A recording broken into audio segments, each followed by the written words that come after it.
دغه راټولیدنه د خوست ولایت د احصایې او معلوماتو ملي ادارې ته د نوي رئیس د معرفي په موخه رابلل شوې.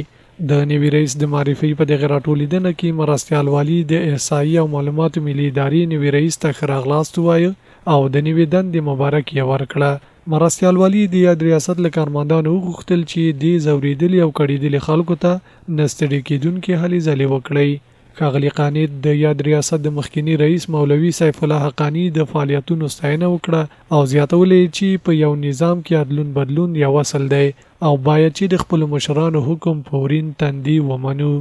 قدرمن نوي رئیس صاحب ته د خدای تعالی نه توفیق غواړو چې د خپل مسؤلیت کما حقه حق ادا کړي او د دې ځورېدلي کړېدلي ولس په وړاندې هغه خدمات وړاندې کړي څنګه چې د دوی په دنیا کې او په آخرت کې زموږ پر غاړه مسؤلیت ده.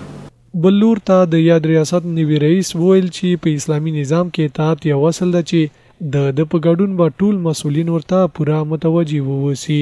همدارنګه نوي رئیس ولسونو ته د غوره خدماتو وړاندې کولو ډاډ ورکړ او زیاتولی چې تر خپلې وسې به د دې ځورېدلي ملت ته په لوړ کیفیت خدمات وړاندې کوي. د اسلامي امارت او د اسلامي نظام اصل اطاعت ده. نو زه دوی ته ډاډ او اطمینان ورکوم چې په کامله معنا به دوی اطاعت کوو.